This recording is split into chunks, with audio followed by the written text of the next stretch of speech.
Hey fellow nerds, today we are going to learn discrete time Fourier transform.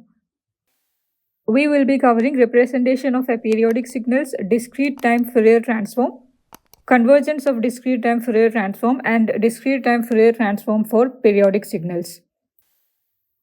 Let us start by revising what we learned in continuous time Fourier transform for the representation of aperiodic signals. First, we learned how to represent periodic signals using continuous time Fourier series. For example, we took a square wave that looked like this. The time period was 4 times t1, 2t1 being the width of one pulse. When we plotted tak, we got something like this. Then we increased the time period of the wave. T is now 8t1. When time period increases, obviously omega decreases because omega naught is 2 pi by time period. So when we plotted TAK, we saw that the points are getting closer to each other. We increase the time period again. T now is 16t1. You can see the pulses are going farther apart. When we plotted TAK in this case, we saw the points are getting even closer to each other. Finally, we increased the time period so much that T is now equal to infinity. So basically, the pulses got so farther away, there is only one pulse to be seen. In that case, the points in TAK became so close to each other, it is now a continuous waveform. Using this idea, we defined an aperiodic signal to be a periodic signal with time period equal to infinity, and we were able to represent an aperiodic signal by using Fourier transform. Let us do the same thing in the case of discrete time signals. For that, let us first consider a finite duration signal x of n. Let us do the same thing for discrete time signals. For that, I have taken a finite duration signal. I am calling it x of n. Its duration is from minus n1 to n2. Everywhere else, it is 0. But I don't know how to represent an aperiodic discrete time signal yet. So, what I'm going to do is, I will take a periodic signal for which one period looks like my x of n. I am going to call it x tilde of n. It is the periodic version of my x of n whose frequency domain representation I am trying to figure out. Just like we did in the continuous time domain, I am going to increase the period of x tilde of n. I got something that looked like this. You can see the non-zero values are getting farther away from each other because the period is higher now. Now I'll make the period so large that it becomes infinity. The non-zero parts got so farther away that we can only see one part in the graph right now. Now, this exactly looks like our original signal x of n. X tilde of n in this case is equal to x of n. So we can conclude for n tends to infinity, x tilde of n, the periodic version of x of n will be equal to x of n. Now we have to develop the math of it. Let us start by taking x tilde of n, the periodic version of x of n. Now, x tilde of n is a typical periodic signal. We know for a periodic signal, we can write the Fourier series coefficients like this. Ak is equal to 1 by n summation, where n can take any n consecutive integer values. The function here is x tilde of n e raised to minus jk 2 pi by n. We are taking the summation over one period, but we know over one period x tilde of n is equal to x of n. So let us update ak like this. 1 by n summation where n takes any n consecutive integer values. Instead of x tilde of n, I will write x of n e raised to minus jk 2 pi by n. Now, here I am taking the summation over one period of x of n. But this is how x of n looks like. It only has non-zero values in one period.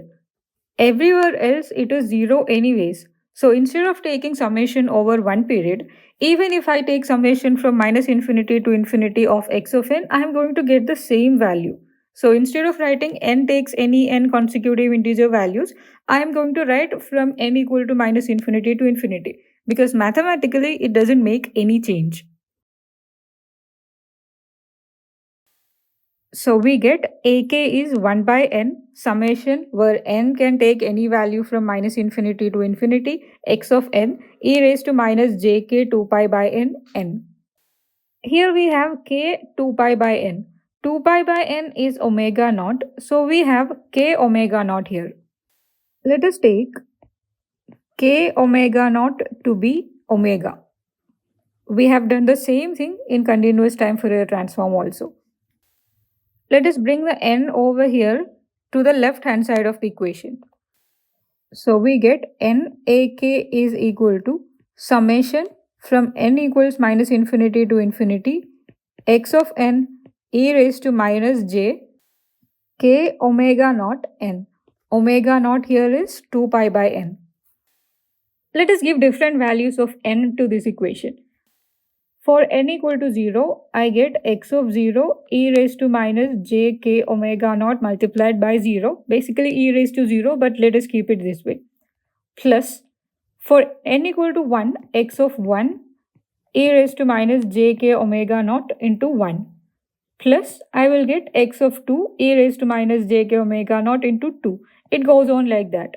On the other side, if n equals minus 1, I will get x of minus 1 e raised to minus jk omega naught minus 1 plus I'll get the second term. It goes on like that. X of minus 1, x of 0, x of 1, etc. are the values of our function x of n at different values of n. These are just constants. So basically this function is a summation of exponential functions with amplitudes equal to the value of x of n at different values of n. Or nak is a function of e raised to jk omega naught. So we are going to call it x of e raised to jk omega naught. We are taking k omega naught as omega. So let us replace k omega naught with omega. From here, we can also write ak is equal to 1 by n times x of e raised to j omega. Now let us use the synthesis equation to write x tilde of n. X tilde of n will be equal to summation where k can take any n consecutive integer values ak e raised to j k omega naught n. But we are not using k omega naught or k 2 pi by n anymore. Let us call it omega. So x tilde of n is summation where k can take any n consecutive integer values ak e raised to j omega n. But ak is 1 by n x of e raised to j omega. I am going to replace it with that. So we get summation where k can take any n consecutive integer values 1 by n x of e raised to j omega e raised to j omega n. 1 by n is a constant, it can come out of the summation. We know n is 2 pi by omega naught. So 1 by n should be omega naught divided by 2 pi. I am going to use that over here. Then the equation becomes like this: omega naught divided by 2 pi, summation where k can take any n consecutive integer values, x of e raised to j omega e raised to j omega n. I am going to keep the 1 by 2 pi here, but I'll take the omega naught and put it over here. If you remember the derivation in continuous time Fourier transform, you should already know why I am doing this. But if you don't, just hang on, you'll see why. We got x tilde of n, which is the periodic version of our aperiodic signal x of n, is 1 by 2 pi, summation where k can take any n consecutive integer values, x of e raised to j omega, e raised to j omega n, omega naught. If I take an example of the plot of the product x of e raised to j omega e raised to j omega n, I will get something like this. You can see that the space between two adjacent samples is equal to omega naught. So basically when I'm multiplying x of e raised to j omega e raised to j omega n with omega naught, what I'm doing is simply this. X of e raised to j omega e raised to j omega n is what is plotted on the y-axis. So it is the height. If I multiply it with omega naught, I'm technically getting this area of this rectangle. So if I keep doing the multiplication and then add them together, I'm basically adding all these areas.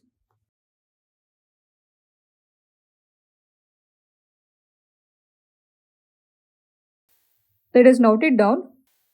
Omega naught is the space between the samples in the frequency domain.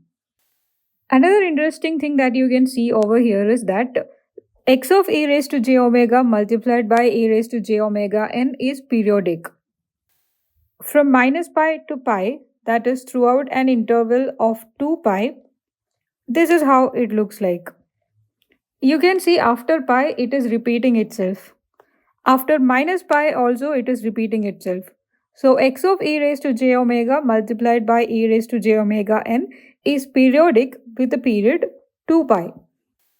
The explanation to why it is so is very simple.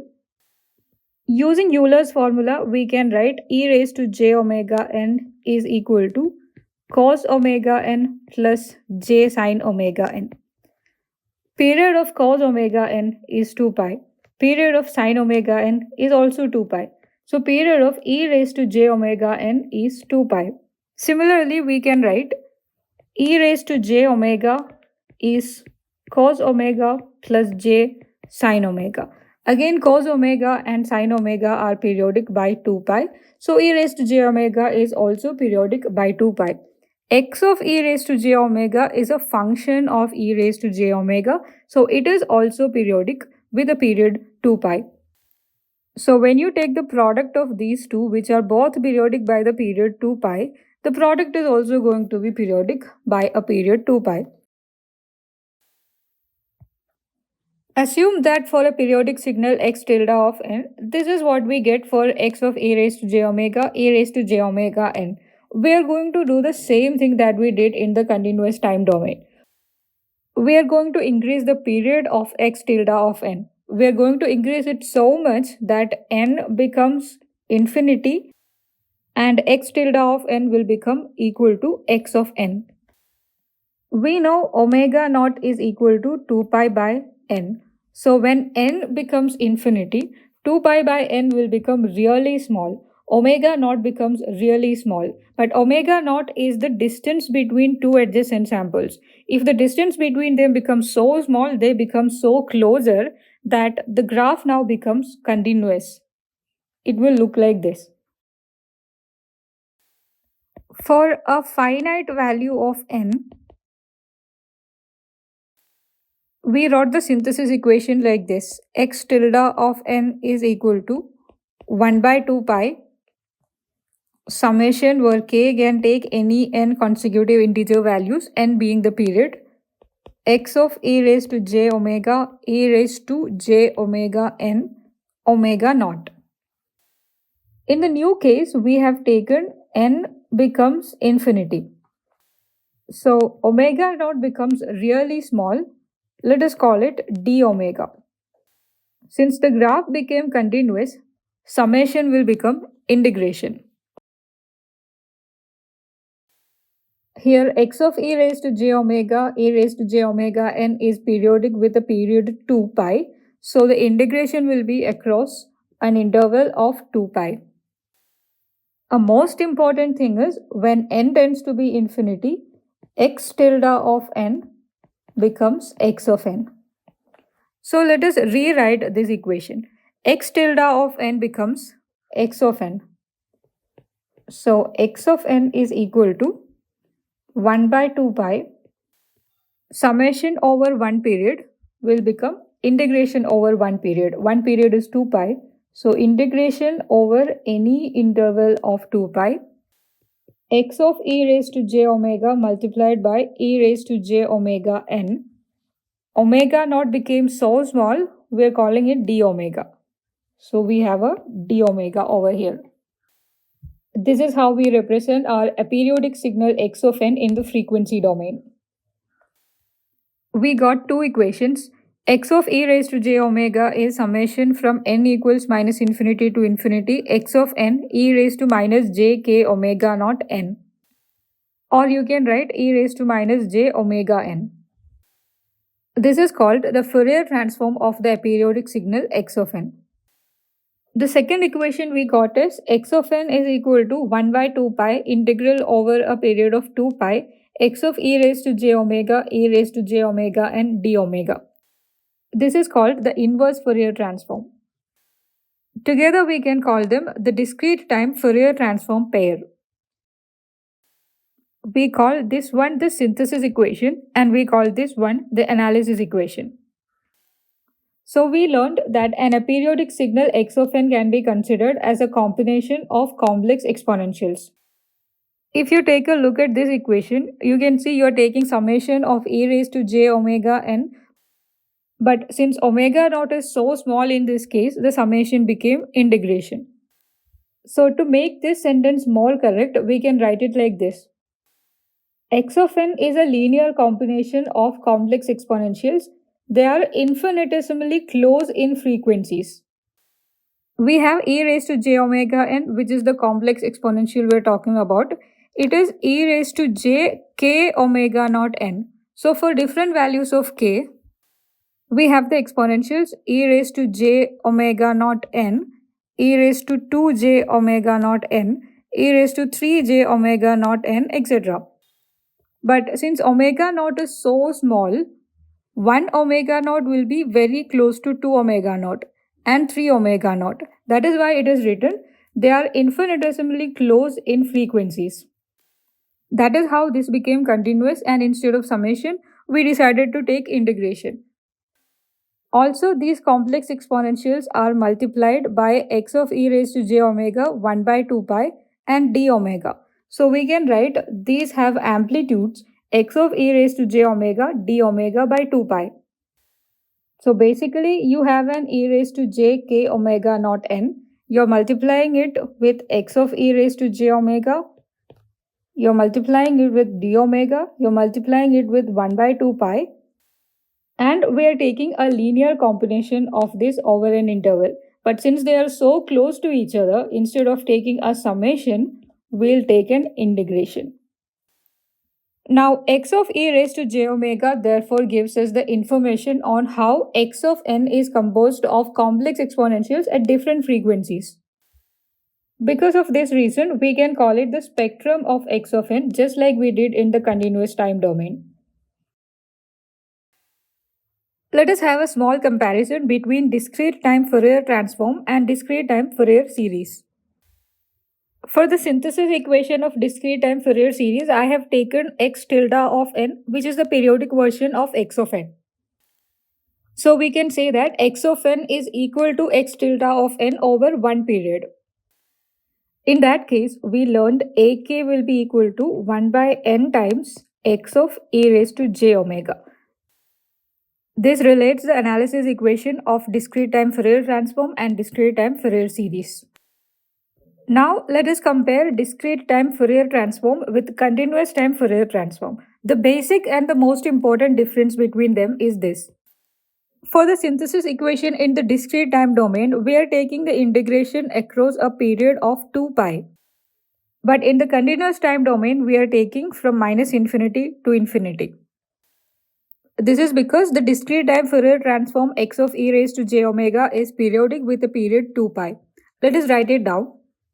The discrete time Fourier transform is periodic and therefore the synthesis equation has a finite interval of integration. We are not integrating from minus infinity to infinity. We are doing it across a period of 2 pi. We have already seen the reason for this and it is pretty simple. The discrete time exponentials that differ in frequency by a multiple of 2 pi are identical. That is, e raised to j omega n is equal to e raised to j omega plus 2 pi into n. So, since x of e raised to j omega multiplied by e raised to j omega n is a function of e raised to j omega, it will also be periodic with a period 2 pi. Let us make a very interesting observation. I have taken two signals x1 of n and x2 of n. The basic difference between them is that x2 of n varies faster than x1 of n. How? Consider n equal to 0 and n equal to 1. x1 of n varies from here to here. x2 of n varies from here to here. From 1 to 2, x1 often varies from this value to this value, but x2 often varies from this value to this value. The change is much more in x2 often. So we can conclude x2 often varies faster than x1 often. If we try to plot the Fourier transform of these two signals, they will look like this. This is x1 of e raised to j omega, the discrete time Fourier transform of x1 of n. This is x2 of e raised to j omega, the discrete time Fourier transform of x2 of n.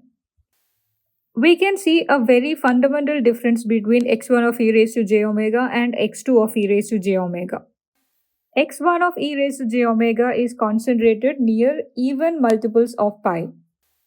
It has its maxima at 0, 2 pi, 4 pi, minus 2 pi, minus 4 pi, etc. On the other hand, x2 of e raised to j omega is concentrated at odd multiples of pi. It has its maxima at pi, 3 pi, minus 3 pi, etc. For a slow varying signal, the discrete time Fourier transform is concentrated near 0, plus or minus 2 pi, etc. That is at even multiples of pi. For a fast varying signal on the other side, the discrete time Fourier transform is concentrated at plus or minus pi, plus or minus 3 pi, etc., which are odd multiples of pi. Therefore, in discrete time Fourier transform, we consider 0, plus or minus 2 pi, etc. to be lower frequencies and plus or minus pi, plus or minus 3 pi, etc. to be higher frequencies. Let us solve a problem. We have to find the Fourier transform of x of n. X of n is a raised to n u of n. A has a magnitude less than 1. We have x of e raised to j omega is equal to summation from n equals minus infinity to infinity x of n e raised to minus j omega n. Here x of n is a raised to n u of n. So we can write summation from n equals minus infinity to infinity a raised to n u of n e raised to minus j omega n. We have a u of n here.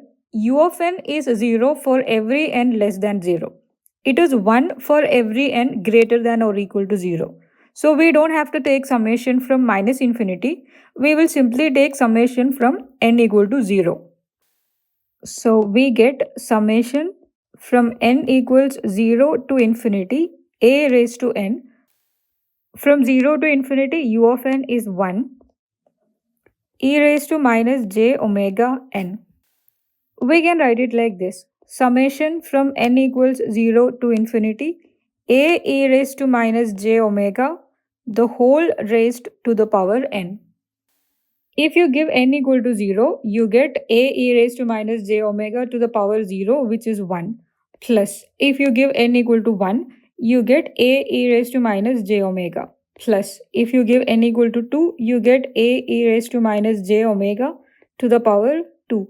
Plus, it goes up to infinite terms. So basically, this is an infinite geometric progression. The common ratio is a e raised to minus j omega. It is given in the question magnitude of a is less than 1. So the common ratio of this geometric progression is going to be less than 1, which means we can use the expression for sum of an infinite GP 1 by 1 minus r being the common ratio. Using that, we can write x of e raised to j omega is 1 divided by 1 minus a e raised to minus j omega. So this will be the Fourier transform of a raised to n u of n. Let us solve another problem. We have to find the Fourier transform of x of n, which is a raised to mod of n. Here also it is given magnitude of a is less than 1. We can write x of e raised to j omega is equal to summation from n equals minus infinity to infinity. X of n is a to the power mod of n e raised to minus j omega n. We have mod of n here. Mod of n will be equal to minus n if n is less than 0, that is n is negative. It will be plus n if n is positive. So we can write the equation like this. Summation from n equals minus infinity to infinity a raised to minus n if n is less than 0. To show that, I will multiply it with u of minus n plus a raised to plus n if n is positive. To show that, I'll multiply it with u of n e raised to minus j omega n. Let us split this into two terms. Summation from n equals minus infinity to infinity a raised to minus n u of minus n e raised to minus j omega n plus summation from n equals minus infinity to infinity a raised to n u of n e raised to minus j omega n. We have a u of n here. U of n is 0 if n is less than 0. U of n is 1 if n is greater than 0. So we don't have to take summation from minus infinity to infinity. Instead, we'll take it from 0 to infinity. Also, from n equal to 0 to infinity, u of n is 1. So we can simply replace this by 1. Now, before we do the same thing for this part, this is how u of n looks like. U of n has value 1 from 0 to infinity. Everywhere else it has 0. So u of minus n is supposed to be exactly the opposite of u of n. This is how it will look like. Wherever u of n is 1, u of minus n will be 0. Wherever u of n is 0, u of minus n will be 1. So u of minus n is going to be 0 from 0 to infinity. It is going to be 1 from minus infinity to minus 1. At n equal to 0, u of minus n is not 1, it is 0. So we don't have to take the summation from n equals minus infinity to infinity. We will take it from n equals minus infinity to minus 1. Now, from n equals minus infinity to minus 1, value of u of minus n is 1. So we can replace it by 1. So basically the function for which we are trying to find out the Fourier transform is a raised to minus n u of minus n plus a raised to n u of n. If we plot it on a graph, this is how it will look like. For n greater than 0, it is a raised to n. For n less than 0, it is a raised to minus n. But you can see a raised to minus n is increasing, a raised to n is decreasing. That is because magnitude of a is less than 1. Now let us take a look at the first term over here. The summation is from minus infinity to minus 1. It is not very comfortable for us to use the sum of terms in a GP.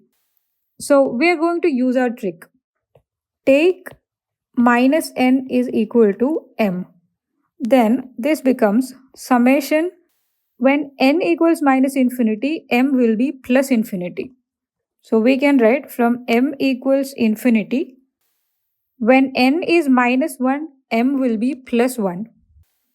A raised to minus n becomes a raised to m. E raised to minus j omega n becomes e raised to plus j omega m. Plus the second term is still summation from n equals 0 to infinity. A raised to n e raised to minus j omega n. Now, one silly problem is we are taking summation from m equals infinity to 1, but 1 is the smaller number. Even if you write like this, it is still okay because we are taking summation. For example, let's say your digits are 1, 2, 4, 5, 3, 2. You can add them 1 plus 2 plus 4 plus 5 plus 3 plus 2, or you can add them 2 plus 3 plus 5 plus 4 plus 2 plus 1. They are both going to give you the same sum. So you can write m equal to infinity 1, but we are saying from m equal to infinity to 1, that doesn't entirely sound correct. So we will write from m equal to 1 to infinity, since 1 is the smaller number.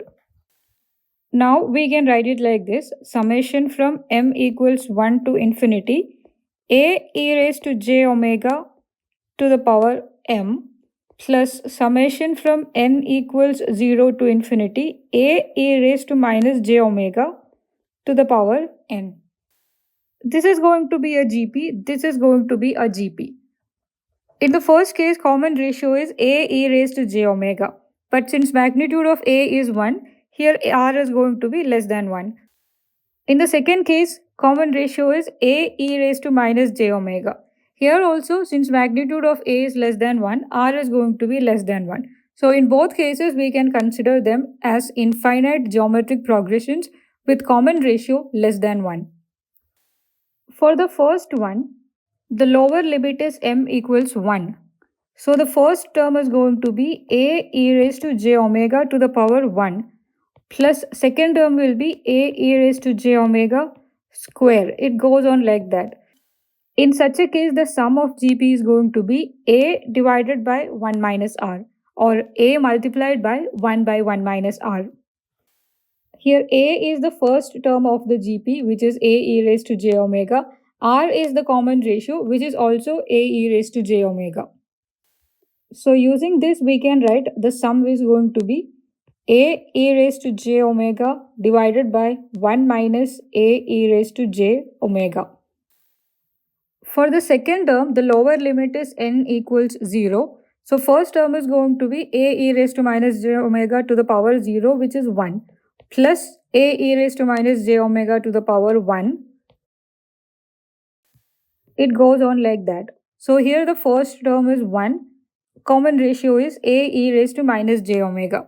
So we can use the sum of GP 1 by 1 minus r.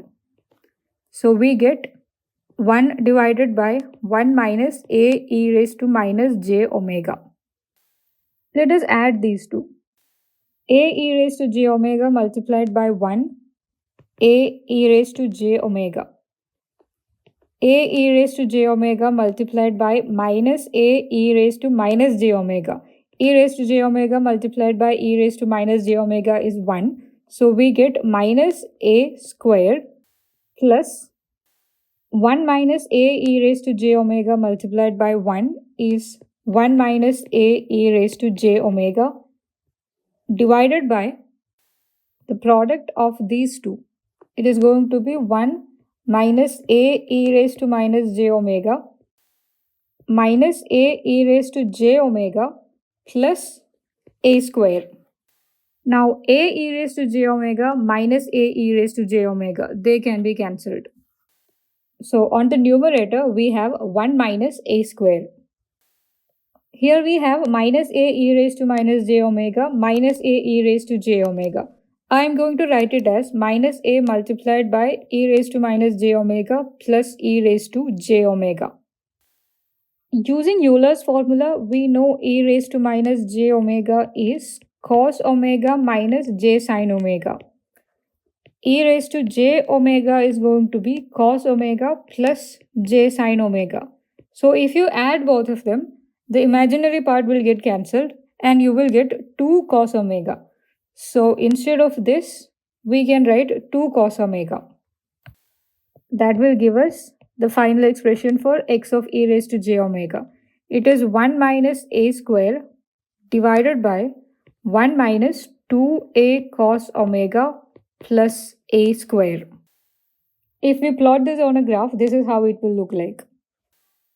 X of e raised to j omega will have its maximum value if cos omega has its maximum value, which is equal to 1, because in that case minus 2a cos omega will be maximum, so the denominator will become minimum. When cos omega is 1, x of e raised to j omega will be 1 minus a square divided by 1 minus 2a plus a square. 1 minus 2a plus a square is 1 minus a whole square. On the numerator, we have 1 minus a square, which can be written as 1 minus a into 1 plus a. We can cancel 1 minus a from the numerator and the denominator. So this becomes 1 plus a divided by 1 minus a. So the maximum value of x of e raised to j omega, which is over here, will be 1 plus a divided by 1 minus a. Now for x of e raised to j omega to be minimum, the denominator should be maximum. For the denominator to be maximum, cos omega should be minus 1. So minus 2a multiplied by minus 1 will become plus 2a. In that case, x of e raised to j omega is going to be 1 minus a square divided by 1 plus 2a plus a square. 1 minus a square can be written as 1 minus a multiplied by 1 plus a. The denominator is 1 plus 2a plus a square, which is 1 plus a whole squared. We can cancel 1 plus a from numerator and denominator. So this is equal to 1 minus a divided by 1 plus a.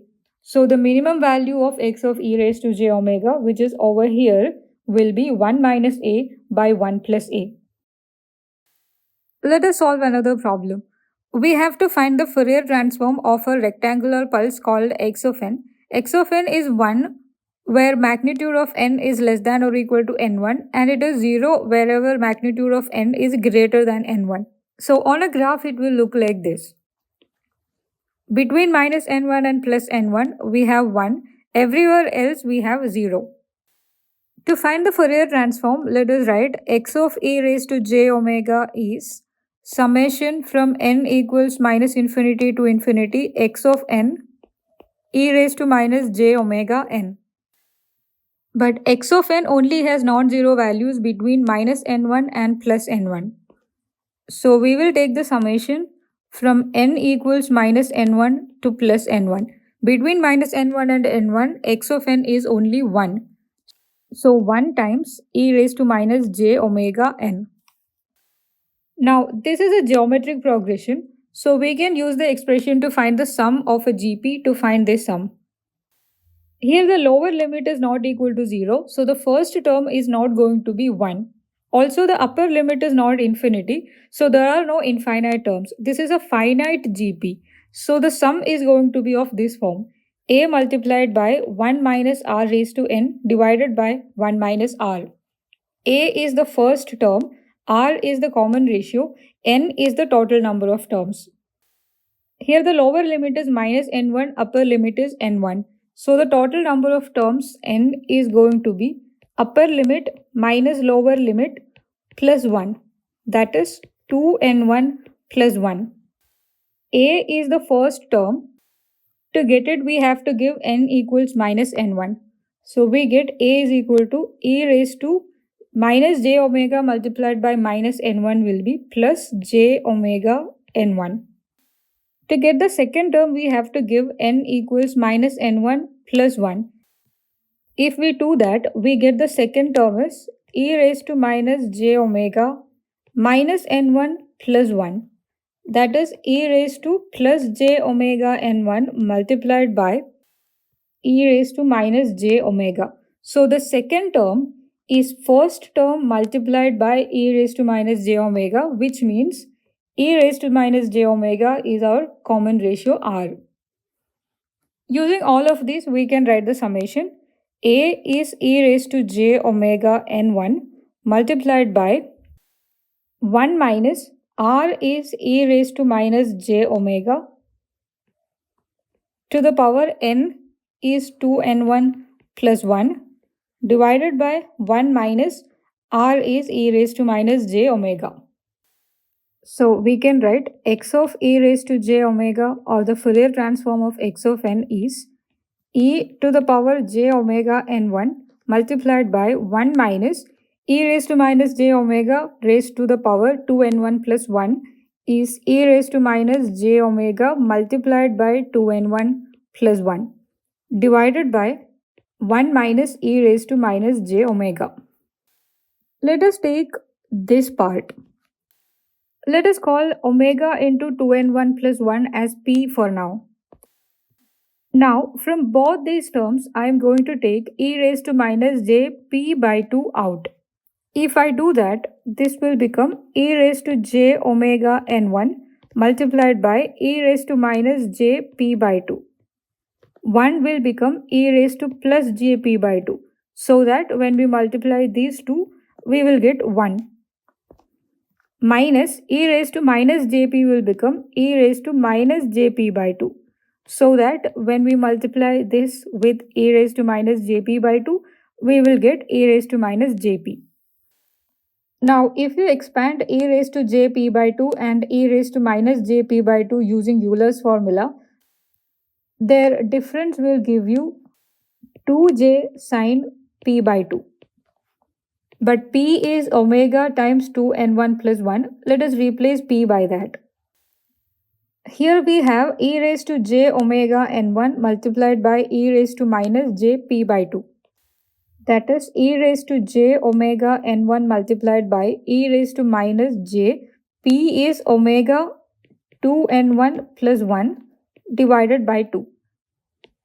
2n1 plus 1 divided by 2 can be written as n1 plus 1 by 2.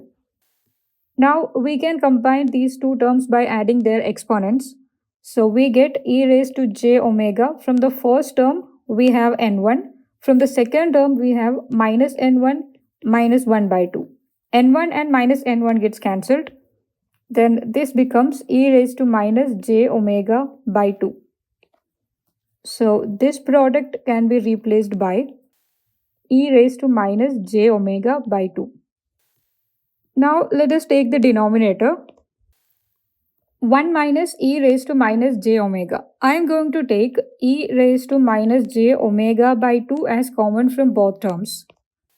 Then this will become e raised to minus j omega by 2. 1 will become e raised to plus j omega by 2. So that when we multiply these two, we will get 1. Minus e raised to minus j omega will become e raised to minus j omega by 2. So that when these two are multiplied, we get e raised to minus j omega. Again, by using Euler's formula, we can expand e raised to j omega by 2 and e raised to minus j omega by 2. Then their difference will become 2j sine omega by 2. So in the equation of x of e raised to j omega, the numerator can be replaced by e raised to minus j omega by 2, 2j sine omega 2n1 plus 1 by 2. And the denominator can be replaced by e raised to minus j omega by 2, 2j sine omega by 2. If we do that, this is what we get. Now e raised to minus j omega by 2 can be cancelled from the numerator and the denominator.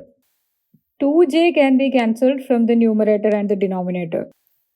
Here we have 2n1 plus 1 divided by 2. That can be written as n1 plus 1 by 2. So the Fourier transform of the rectangular pulse x of n is sine of omega into n1 plus 1 by 2 divided by sine of omega by 2. Let us put this in a box. In the continuous time domain, we had done a similar exercise.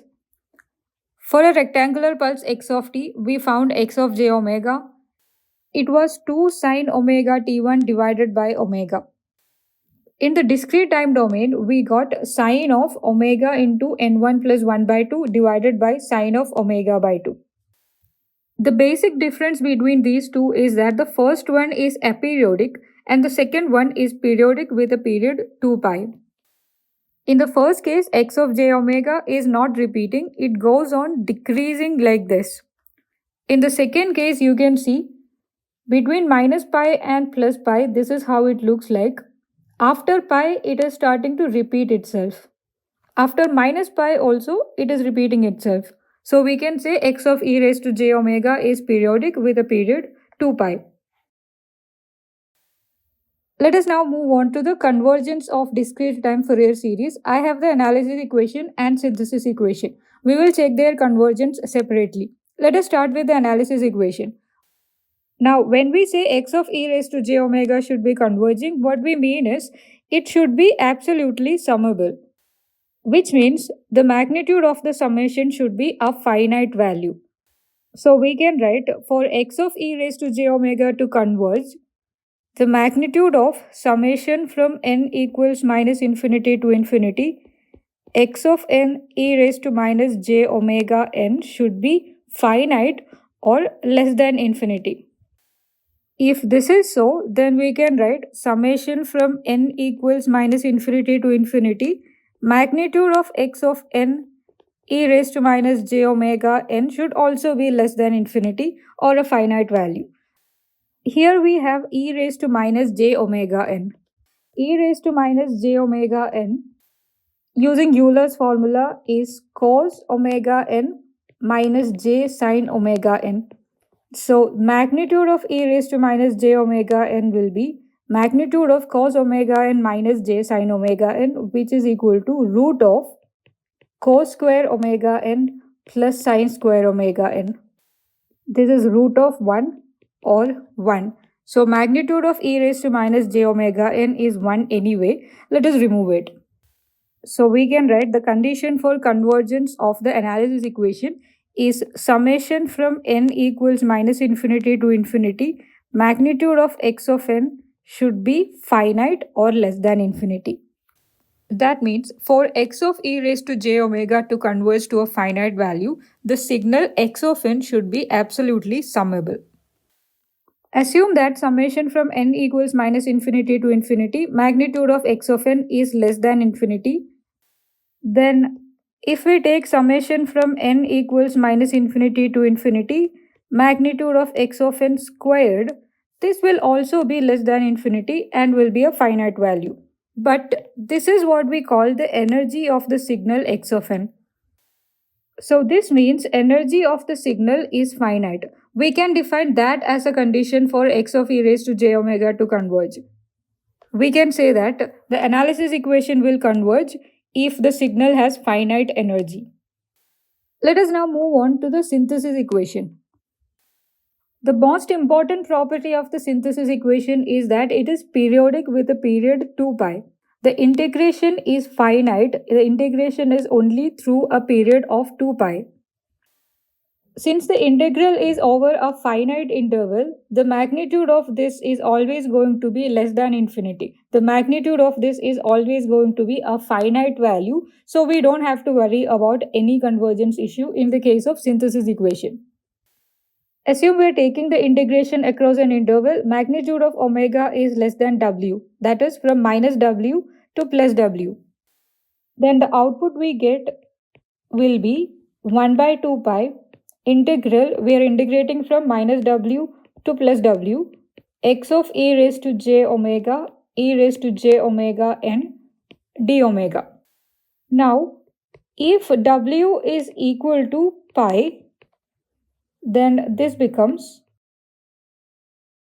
1 by 2 pi integral from minus pi to pi, x of e raised to j omega, e raised to j omega n d omega. This is exactly equal to our original signal x of n. So when the interval of integration is 2 pi, the result will exactly converge to our original signal x of n. So there is no convergence issue in the synthesis equation. And because of this, we will not be able to observe Gibbs phenomenon also. Let us now solve a problem. We have to find the Fourier transform of x of n. X of n is delta of n. We also have to verify the convergence of the synthesis equation. Let us start by using the analysis equation to write Fourier transform. X of e raised to j omega is summation from n equals minus infinity to infinity x of n e raised to minus j omega n. Here x of n is delta of n. So we get summation from n equals minus infinity to infinity delta of n e raised to minus j omega n. But delta of n is 0 everywhere except at n equal to 0. So we don't have to take summation from n equals minus infinity to infinity, because for every other value of n, delta of n is 0. So we only have to take it for n equal to 0. At n equal to 0, delta of n is 1 multiplied by e raised to n equal to 0, so 0. So x of e raised to j omega is 1. X of e raised to j omega is 1 for any value of omega.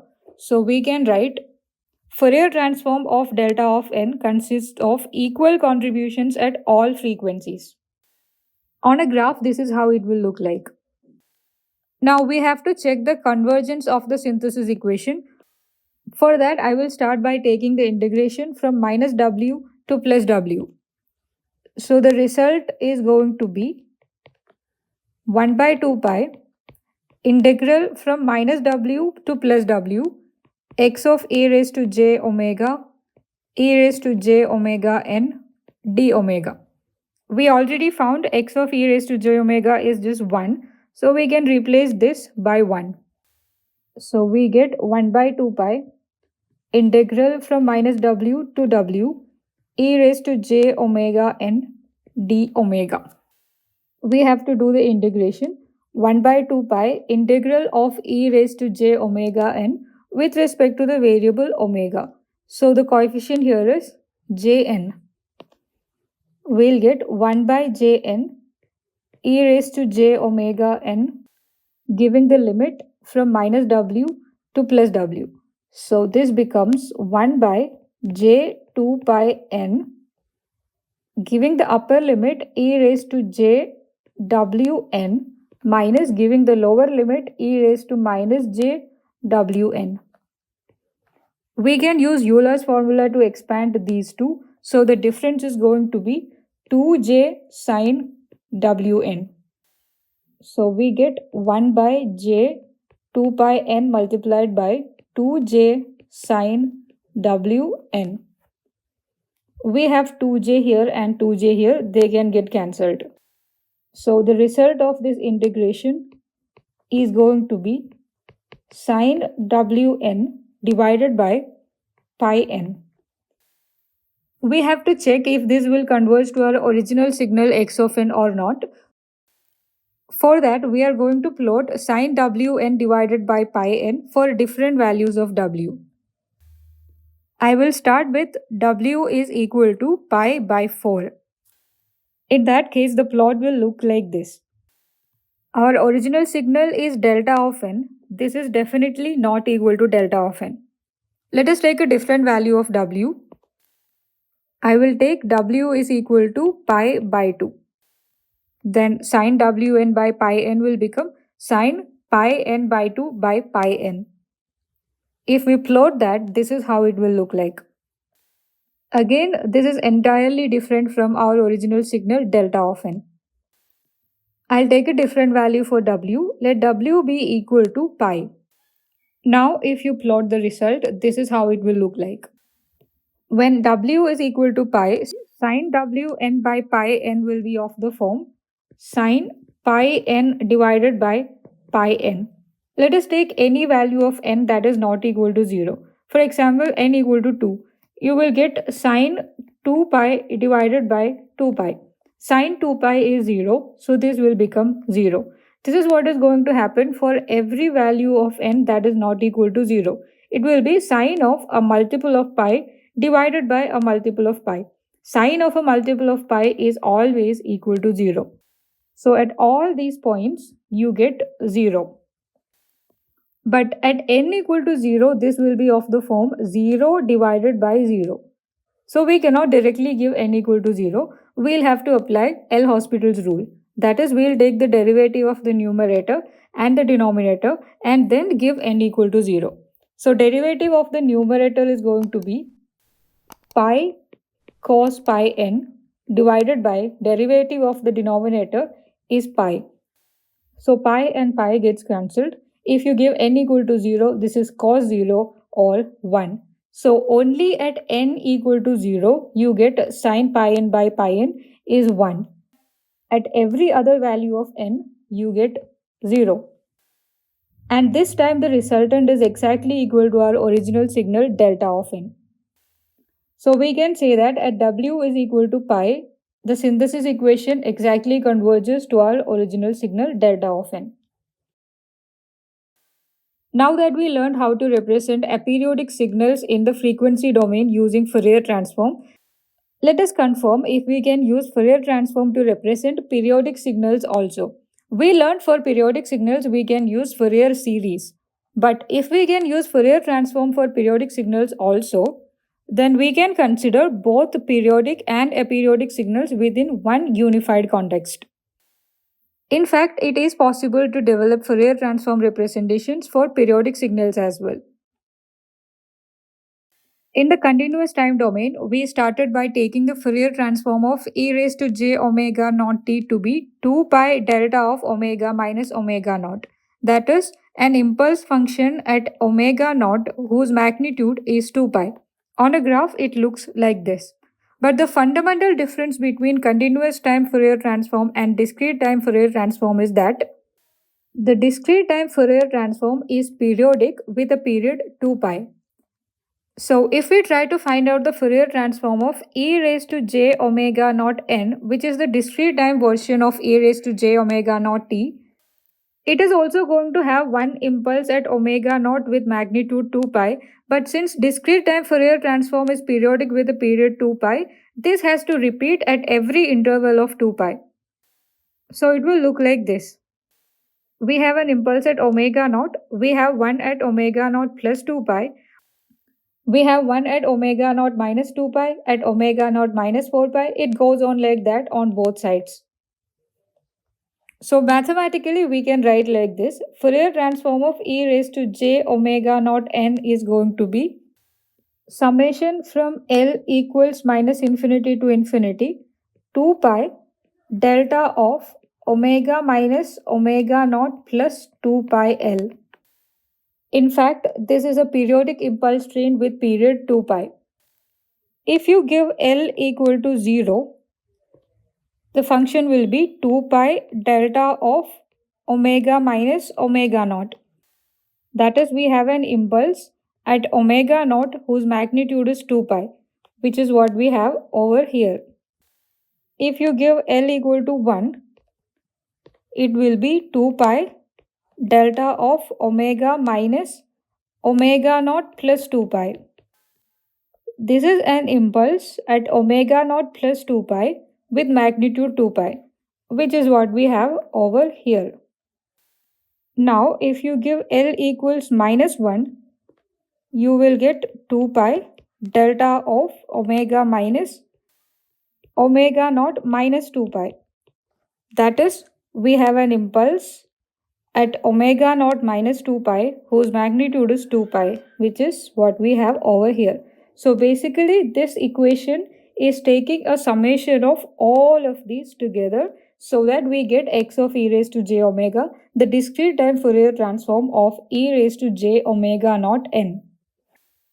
But we can't just say this, we have to verify if this relation is correct or not. X of n is 1 by 2 pi integral over an interval of 2 pi x of e raised to j omega e raised to j omega n d omega. Here x of e raised to j omega is this whole thing. So let us replace it. We get 1 by 2 pi integral over an interval of 2 pi summation from L equals minus infinity to infinity 2 pi delta of omega minus omega naught plus 2 pi L e raised to j omega n d omega. Now we have a 2 pi here, we have a 2 pi here, let us cancel them. Now this is how x of e raised to j omega looks like. Our integration is across an interval 2 pi. If you take any interval 2 pi, you will only find one impulse in it because the distance between two impulses is equal to 2 pi. So since we are taking integration across one interval 2 pi, we don't really have to use this summation because we are only going to find one impulse in there. So we can write it like this: integral over an interval of 2 pi delta of omega minus omega naught plus 2 pi L e raised to j omega n d omega. Here we have delta of omega minus omega naught plus 2 pi L. This is going to be non-zero only when its argument is 0. That is omega minus omega naught plus 2 pi L is 0, or we can write at omega is equal to omega naught plus 2 pi L. That means we don't really have to do the integration also. We only have to take the value of this at omega equals omega naught plus 2 pi L, because at every other value of omega, the impulse function is going to be 0. So at omega equals omega naught plus 2 pi L, the value of the impulse function is 1 multiplied by e raised to j omega now is omega naught plus 2 pi L n. We can split this into two terms, e raised to j omega naught n multiplied by e raised to j 2 pi L n. L is an integer, n is an integer. So L multiplied by n is going to be an integer. Let us call it p. Now this is e raised to j 2 pi p. According to Euler's formula, it is going to be cos 2 pi p plus j sin 2 pi p. 2 pi p is an integer multiple of 2 pi. Cos of an integer multiple of 2 pi is equal to 1 plus sine of an integer multiple of 2 pi is 0. So e raised to j 2 pi p is nothing but 1. So this is equal to e raised to j omega naught n. So with this, we can confirm that the Fourier transform of e raised to j omega naught n is summation from L equals minus infinity to infinity 2 pi delta of omega minus omega naught plus 2 pi L, which we have plotted on a graph over here. So we got the Fourier transform of e raised to j omega naught n is summation from L equals minus infinity to infinity 2 pi delta of omega minus omega naught plus 2 pi L. Now, what if instead of e raised to j omega naught n, I want to find out the Fourier transform of ak e raised to j omega naught n? Ak is a constant, so according to linearity property, the Fourier transform is also going to be multiplied by ak. So I will get summation from L equals minus infinity to infinity 2 pi ak delta of omega minus omega naught plus 2 pi L. Now, instead of omega naught here, I want k omega naught. So what happens in the Fourier transform is, instead of omega naught here, I will get k omega naught. Let us change it. In the next step, I want the Fourier transform of summation where k can take any n consecutive integers of a k e raised to j k omega naught n. So I took a summation here, which is basically linear addition. So according to linearity property, the same summation will happen in the frequency domain also. So its Fourier transform is going to be summation where k takes any n consecutive integer values, summation from L equals minus infinity to infinity 2 pi ak delta of omega minus k omega naught plus 2 pi L. Now instead of omega naught, I want to write 2 pi by n. So in the frequency domain, instead of omega naught here, I will get 2 pi by n. Let us change it. Now I'm going to directly tell you that the right hand side is going to be equal to summation from k equals minus infinity to infinity 2 pi ak delta of omega minus k 2 pi by n. Here k was taking n consecutive integer values, but here I have taken k equals minus infinity to infinity. I have entirely removed the summation based on L. I have also removed 2 pi L. Let me show you how these two equations are mathematically the same. In the first case, we have delta of omega minus k 2 pi by n plus 2 pi L. Here k is allowed to take any n consecutive integer values, and L can take any value from minus infinity to plus infinity.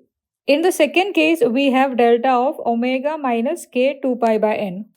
Here k is allowed to take any integer value from minus infinity to plus infinity.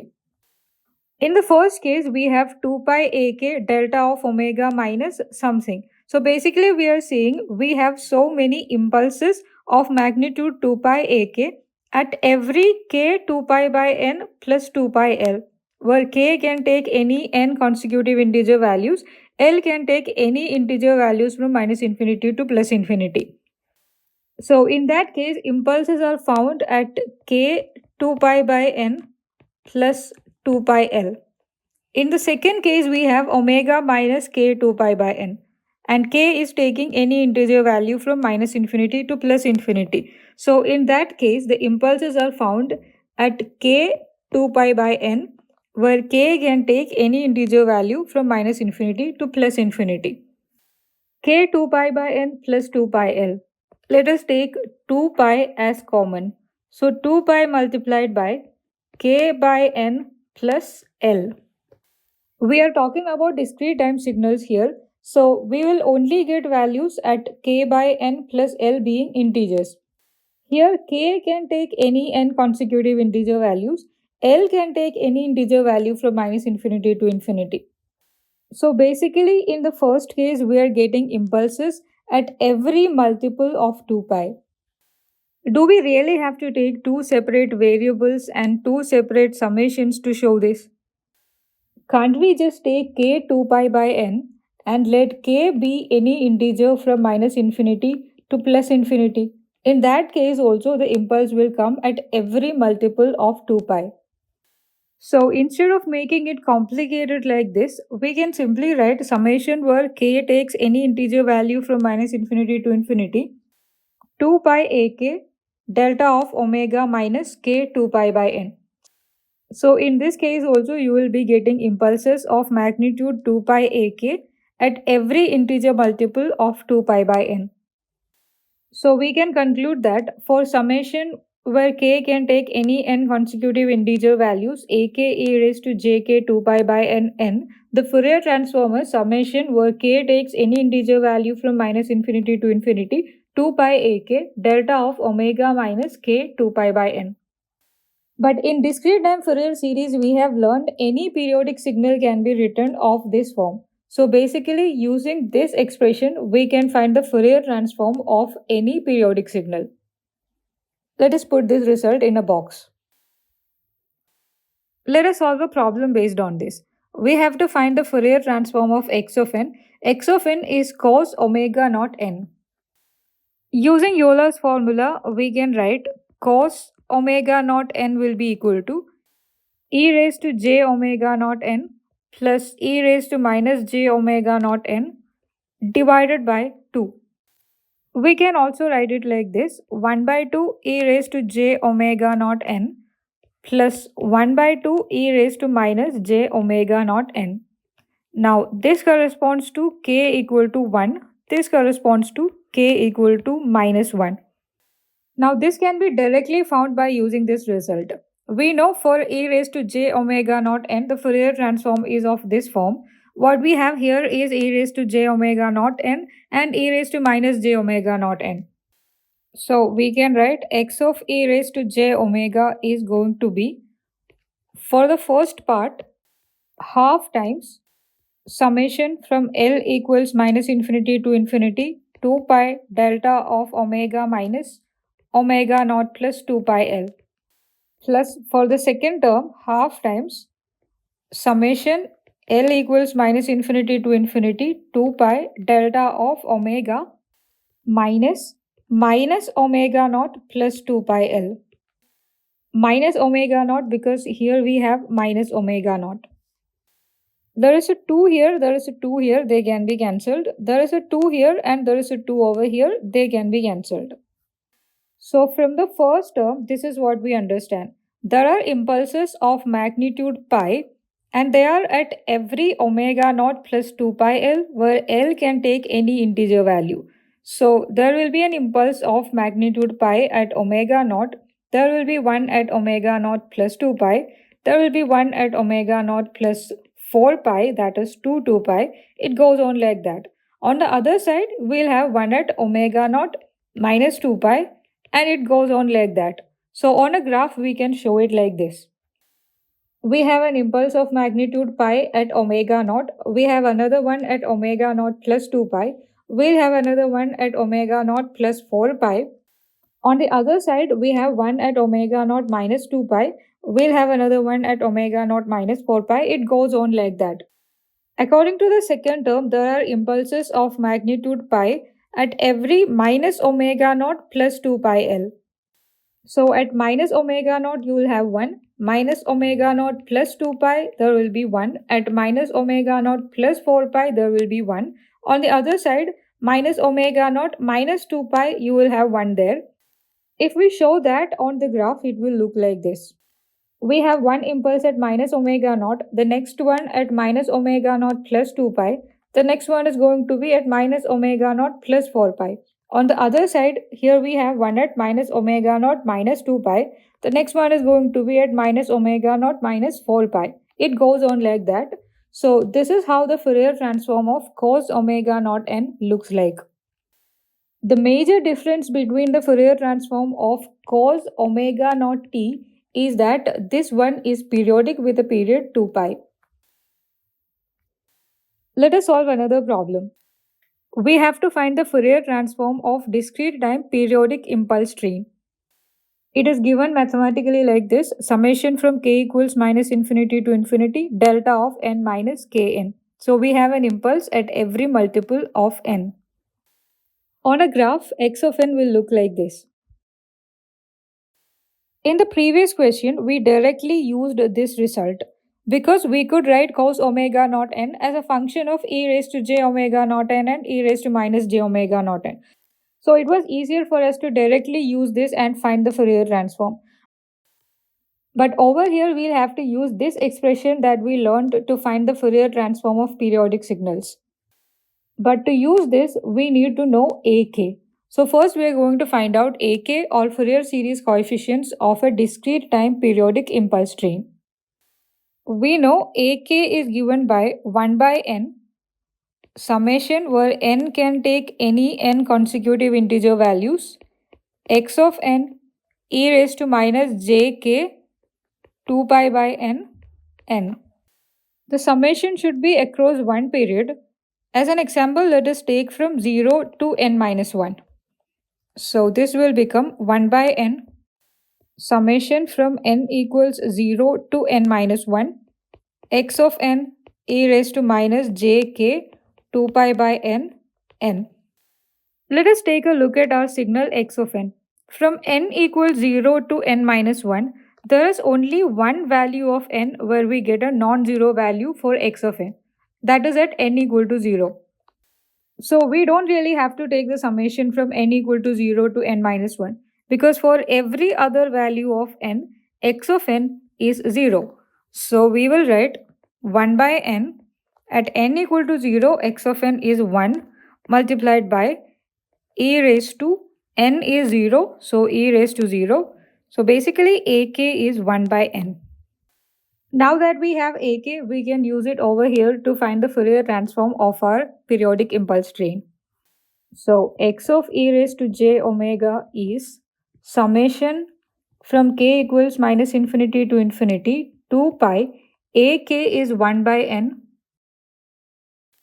delta of omega minus k 2 pi by n. 2 pi by n is a constant, it can come out of the summation. So this becomes 2 pi by n, summation from k equals minus infinity to infinity, delta of omega minus k 2 pi by n. Delta of omega minus k 2 pi by n will be non-zero only at omega equals k 2 pi by n. And k can take any integer value from minus infinity to infinity. So basically we have impulses at every integer multiple of 2 pi by n. And what is the magnitude of these impulses? 2 pi by n. So on a graph, this is how it will look like. We have impulses at every multiple of 2 pi by n. So the space between two impulses is going to be 2 pi by n. Again, this is multiplied by 2 pi by n, which means the magnitude of all these impulses are also going to be 2 pi by n. That's all about it for today. See you in the next video. And don't forget to subscribe.